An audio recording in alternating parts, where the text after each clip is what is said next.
అయ్యా, సనాతన ధర్మం ఎప్పటి నుండి ఉన్నది? ఆధారాలు ఏమిటి?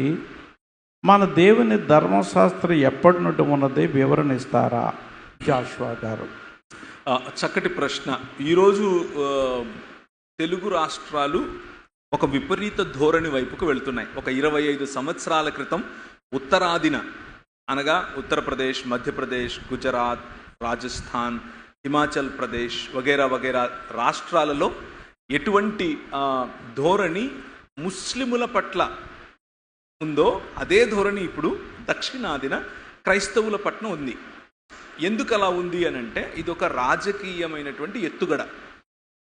1980లోనే వాళ్ళు చెబుతూ వచ్చారు. ఏమని అని అంటే పెహలే కసాయి ఫిర్ ఇసాయి.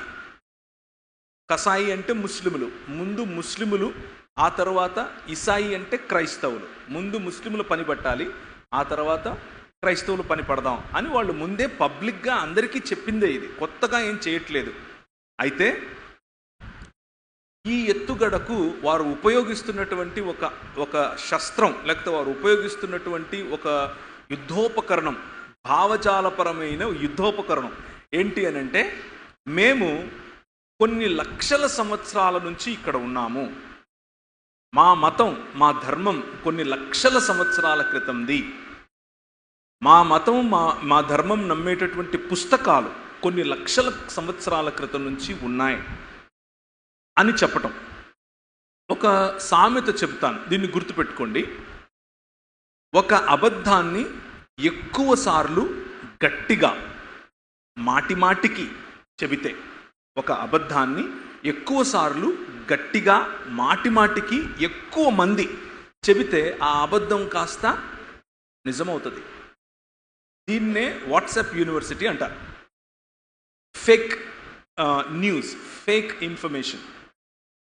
సో ఈ మాధ్యమాలను ఉపయోగించుకొని లేని సత్యాన్ని పుట్టించే ప్రయత్నం చేయటమే ఈ మనువాద లేకపోతే సనాతన ధర్మం యొక్క పెత్తందారులుగా చెప్పుకునే వాళ్ళు చేస్తున్నటువంటి వ్యూహం. ఏంటా వ్యూహం? ఇంతకుముందు నేను చెప్పినట్లుగా మా పుస్తకాలు కొన్ని లక్షల సంవత్సరాల క్రితంవి. ఆధారం మీరు అడుగుతారు. ఆధారం అడిగితే లక్షల సంవత్సరాల క్రితం నుంచి ఆధారం ఎక్కడి నుంచి తెస్తాం అని చెప్తారు. లేనిదానికి ఆధారం రాదు కదా. అందుకని మా పురావస్తు శాఖ, భారతదేశ పురావస్తు శాఖ కూడా ఏదైనా ఆధారాలు ఇవ్వచ్చు కదా అని గనక మీరు అడిగితే, మా దగ్గర అయోధ్య ఉంది, మా దగ్గర ద్వారక ఉంది, మా దగ్గర దాన్ని ఏమంటారు, ఏవేవో కొత్త కొత్త పేర్లన్నీ చెప్తారు, పాతవే పేర్లు చెప్తారు. మా రాజు అయినటువంటి లేదా మా దేవుడు అయినటువంటి రాముడు ఇక్కడికి దాన్ని ఏమంటారు, భద్రాచలం వచ్చాడు. ఏమన్నారు? భద్రాచలం వచ్చారు. ఇక్కడ నుంచి శ్రీలంకకు ఒక కోతి ఎగిరిపోయింది, కానీ మా రాముడు మాత్రం అక్కడ వంతెన కట్టాల్సి వచ్చింది. ఇలాంటివి చెప్తారు. సో వీటిని మనం కొంచెం పరీక్షించాలి. ప్రశ్నలో ఉన్న 2 భాగాల్లో మొదటి భాగం ఏమిటి అని అంటే వీరి దగ్గర క్లెయిమ్స్, స్లోగన్స్ ఉన్నాయి, కానీ ఆధారం, సాలిడ్ ఎవిడెన్స్ లేదు. సంస్కృత భాషకు 3 లేక 4వ శతాబ్దం, క్రీస్తు శకం 3 లేక 4వ శతాబ్దముకు ముందు దేవనాగరి లిపిని ఉపయోగించి సంస్కృతంలో ఏ ఆధారం మనకు లేదు. ధమ్మలిపి ఉంది, తమిళ లిపి ఉంది, గ్రీకుల లిపి ఉంది, అరమాయిక్ లిపి కూడా ఉంది భారతదేశంలో అటువైపు గిల్గిట్ మొదలుకొని, సింధు ప్రాంతం మొదలుకొని, పంజాబ్ ప్రాంతం మొదలుకొని, దాదాపు రాజస్థాన్ దాని క్రింది భాగాల వరకు ఇప్పటి మన భారతదేశంలో ఉన్నటువంటి ప్రాంతాలు ఏవైతే ఉన్నాయో అక్కడ అరమాయిక్ భాష కూడా దొరికింది. ధమ్మలిపి అని అంటే ఇక్కడ ప్రాకృతి అని పిలిచారు కదా, అలాంటి ధమ్మలిపిని ఉపయోగించి బుద్ధిజం చెప్పినటువంటి మాటలకు కూడా అశోకుడు చెక్కించినటువంటి శిలాశాసనాల రూపంలో మనకు ఆధారం ఉంది. కానీ ఎక్కడ ఒక్కటి కూడా సంస్కృత భాషలో 3 AD లేకపోతే 4 AD, క్రీస్తు శకం 3 లేకపోతే 4కు ముందు ఏది లేదు. దాని అర్థం ఏమిటి అని అంటే క్రీస్తు శకమే ఈ పుస్తకాల యొక్క ఆవిర్భావం మొదలైంది. లక్షల కోట్ల క్రితం మేము రామాయణం రాసుకున్నాం అనంటే అందులో యవనులు ఎక్కడి నుంచి వచ్చారు? యవనులు అనంటే గ్రీకులు అని అర్థం. భారతదేశానికి గ్రీకులు ఎప్పుడు వచ్చారు? ఎవరని చెప్పండి. భారతదేశానికి గ్రీకులు ఎప్పుడు వచ్చారు? అలెగ్జాండర్ వచ్చినప్పుడు వచ్చారు. అలెగ్జాండర్ ఎప్పుడు వచ్చాడు? 3వ శతాబ్దం 300 BC, క్రీస్తుకు పూర్వం 300లో వచ్చాడు. అంతకు ముందు పుస్తకాలు రాసుకుంటే వాళ్ళ గురించి ఎలా రాసుకుంటారు? రాసుకోలేరు. ఆయన వచ్చిన తర్వాతే రాయాలి వారి గురించి. అక్కడున్న వాళ్ళు యవనులే అని మీకు ఎలా తెలుసు అంటే వాళ్ళే చెప్పారు. గోధుమ రంగు వర్ణం, సువర్ణమైనటువంటి శరీరం, పొడుగ్గా ఉంటారు, ఛాతి వెడల్పుగా ఉంటుంది, వారు ఫలానా దేశం నుంచి ఇక్కడికి వచ్చారు, సింధు ప్రాంతంలోనికి వచ్చారు అని వారే చాలా స్పష్టంగా చెప్తున్నారు. అలాగే మనకు సైంటిఫిక్ ఎవిడెన్సెస్ ఏ యుగాలతో మనం కొలుస్తాం? రాతి యుగం, లోహ యుగం. మీకు తెలుసుగా ఇదంతా కూడా. ఇవి this is a class? 6th class social. ఇది ఎక్కువ చదవక్కర్లేదు. 6వ తరగతి 7వ తరగతి సోషల్లో చెప్తారు ఇవి ఏ కాలం ఎప్పటిది అని. రాతి యుగంలో రథాలు ఉండవు. మెటల్ వచ్చిన తర్వాతే రథాలు అనేది పాసిబుల్ అవుతుంది. మరి రామాయణంలో రథాలు వచ్చాయి, చీరలు ఉన్నాయి. చీరలు ఎప్పుడు నేసారు? మన భారతదేశంలోనికి సిల్క్ ఎప్పుడు వచ్చింది? చైనా నుంచి వచ్చిందేగా సిల్క్. హియాన్ సాంగ్కు ముందు ఇక్కడ సిల్క్ లేదుగా. అగస్త్యన్కు ముందు ఇక్కడ సిల్క్, మెగస్తనీస్కు ముందు ఇక్కడ సిల్క్ లేదుగా. ఎక్కడి నుంచి వచ్చింది? సిల్క్ రూట్ అనేది ఎక్కడి నుంచి ఎక్కడికి వెళ్తుంది? మన చైనా నుంచి భారతదేశం గుండా ఎక్కడికి? తుర్క్మెనిస్తాన్ దాటి తుర్కీ వరకు వెళ్తుంది. ఈ చీరలు నేయాలి అంటే ఈ చీరలకు ఇచ్చినటువంటి సిల్క్ ఏ సమయానికి వచ్చి ఉండాలి? లక్షల సమయాల క్రితం కాదు.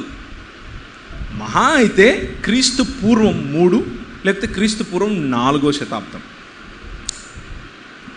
కాబట్టి ఈ పుస్తకాలకు ఆధారం లేదు, వారి సంస్కృతికి ఆధారం లేదు. సంస్కృతికి క్రీస్తుకు పూర్వం భారతదేశంలో ఉన్నటువంటి ఇండస్ వ్యాలీ సివిలైజేషన్ లేకపోతే మొహెంజోదారో హడప్పా నాగరికతగా పిలువబడిన సింధు నాగరికత ప్రాంతానికి ఆధారం ఉంది. ఆ సింధు నాగరికత ప్రాంతంలో లిపి లేదు. భాష తమిళ నాగ భాష, తమిళ నాగ భాష, దానికి ఆధారం ఉంది. అదే లిపికు అదే సంస్కృతికి ఉన్నటువంటి ఆనవాలు మధ్య మరియు దక్షిణ భారతదేశంలో వేరు సంస్కృత రూపంలో తవ్వకాల్లో బయటపడ్డాయి. అక్కడ కూడా వీరు చెప్తున్నటువంటి సనాతన ధర్మంలో ఉండే ఒక్క దేవుడు కానీ, ఒక్క దేవత కానీ, ఒక్క పుస్తకం కానీ, ఒక్క దాఖలా కానీ ఏది బయటపడలేదు. ఏం బయటపడింది అనంటే వారు బయట నుంచి వచ్చినటువంటి వారి ఋగ్వేదంలోనే రాసుకున్నారు. 10వ మండలంలో ఏమని రాసుకున్నారంటే, ఇంద్ర, మేమిప్పుడు సింధు నదిని దాటి ఈ భూభాగంలో ప్రవేశిస్తున్నాం. ఈ భూభాగం పచ్చగా కనిపిస్తుంది. ఈ భూభాగంలోకి గుర్రములను తీసుకొస్తున్నాం. అంతకుముందు మనకు గుర్రాలు లేవు, అశ్వములు ఉన్నాయి ఇక్కడ, అంటే ఏనుగులు. గుర్రములను తీసుకెళ్తున్నాం. మా గుర్రముల మీదకి వచ్చి, ఓ ఇంద్ర, నువ్వు వారి సంపదను కొల్లగొట్టి మాకు ఇవ్వు. వీరి పనలు పెద్దగా ఉంటాయి, రింగురింగులు వెంట్రుకలు, నోళ్ళు బాకి నోళ్ళు, వీరు దాన్ని ఏమంటారు, పొట్టిగా ఉంటారు, ముక్కులు దిబ్బడగా ఉంటాయి వీళ్ళని రాక్షసులు, దాసులు, దస్యులు, మ్లేచ్చులు అని మేము పిలుస్తున్నాం అని వారు దాని శ్లోక రూపంలో రాసుకున్నారు. సో ఇండస్ వ్యాలీ సివిలైజేషన్లో ఆర్యుల యొక్క రాక, వారు ఇక్కడ స్థిరపడటానికి వెనక్కి వెళితే మహా అయితే క్రీస్తుకు పూర్వం 12 నుంచి 1300 సంవత్సరాలు, అంతకు మించి లేదు. అప్పటికి ధర్మశాస్త్రం ఆల్రెడీ ఉనికిలో ఉంది. మీ చేతిలో ఉన్నటువంటి 66, ఒకసారి చూపిస్తారా, 66 పుస్తకాలు ఉన్నటువంటి బైబిల్ గ్రంథంలో మొదటి 5 గ్రంథాలు అనగా పంచకాండాలు, మోషే రాసినటువంటి పంచకాండాలు అప్పటికే పార్చ్మెంట్స్ రూపంలో తోళ్ళు మీద అందుబాటులో ఉంది. నాకెలా తెలుసు అని అంటే, క్రీస్తుకు పూర్వం మోషే 1300 నుంచి 1500 లోపువాడు, 13 నుంచి 1100 లోపలి వాడు. ఆ సమయంలోనే పిరమిడ్ల నిర్మాణం జరిగింది. ఆ సమయంలోనే లోహము ఉపయోగించడం మొదలుపెట్టారు. ఆ సమయంలోనే మెసొపొటేమియా ప్రాంతంలో ఉన్నటువంటి నాగరికత కాస్త ఇప్పుడు ఐగుప్తు నాగరికత వైపుకు వెళ్ళింది. ఐగుప్తు నాగరికత నుంచి సింధు నాగరికత వైపుకు ప్రజలు ప్రయాణం చేస్తున్నారు. ఆ సమయంలోనే ఓడల నిర్మాణం జరుగుతోంది. ఆ సమయంలోనే రథాల నిర్మాణం జరుగుతుంది. ఎలా తెలుసు మనకు? ఎందుకంటే ఫరో రథాలు ఉపయోగించాడు. అక్కడ మెటల్ కనిపిస్తుంది. సో ఇవన్నీ కూడా పురావస్తు ఆధారాలు. బైబిల్ చెప్తున్నటువంటి ఐగుప్తు దేశం ఈరోజుకుందా? ఉంది. బైబిల్ చెప్తున్నటువంటి తూరు దేశం ఉందా? ఉంది. దమిష్క్ దేశం ఉందా? ఉంది. గాజా ఉందా? ఉంది. అష్షూరు దేశం ఉందా? ఉంది. కల్దీయులు ఉన్నారా? ఈ రోజుకు ఉంది. వారి కోటలు, వారి బీటలు, వారి ఇళ్ళు, వారి కట్టడాలు అన్నీ ఈ రోజుకు కూడా పురావస్తు రూపంలో క్రీస్తుకు పూర్వం 1300 సంవత్సరాల క్రితం నుంచి ఉన్న నగరాల ఉనికి, వాటి దాఖలాలు చాలా స్పష్టంగా ఇంటర్నేషనల్గా, భారతదేశం చేసేటటువంటి పురావస్తు శాఖ మాత్రమే కాదు, మన వాళ్ళు చాలా మంచి పురావస్తు శాస్త్రజ్ఞులు ఉన్నారు. వారికి ధీటుగా ప్రపంచ యావత్తు ఉన్నటువంటి వారు తవ్వకాల్లో అనేకం ఈ రోజుకు కూడా బయటపడుతూనే ఉన్నాయి. మరి ఎందుకు మన దేశంలో బయటపడట్లేదు? ఎంత తవ్వినా కానీ ఒక్క కర్ణుడి పేరు బయటపడదు, ఒక్క రాముడి పేరు బయటపడదు, ఒక్క సీత పేరు బయటపడదు. ఎందుకని? ఎందుకు అంటే లేరు కాబట్టి. అలా సో న్యాచురల్గా ఏర్పడినటువంటి ఒక సముద్ర మధ్యలో ఉన్న భూభాగానికి కథ అల్లి ఇది మా రాముడు కట్టిన బ్రిడ్జి అని అంటే ఎవరైనా ఏదైనా చెప్పచ్చు. అలా కాదు. సో మన ధర్మశాస్త్రం క్రీస్తుకు పూర్వం 13 నుంచి 1100 సంవత్సరాల క్రితమే రాయబడి ఉన్నట్లు మనకు దాఖలాలు ఉంటే, వీరు చెప్తున్నటువంటి పుస్తకాలు క్రీస్తు శకం 3 లేకపోతే 4 శతాబ్దం తరువాతే వచ్చాయి. ఎందుకంటే అంతకుముందు సంస్కృత భాషకు లిపి లేదు.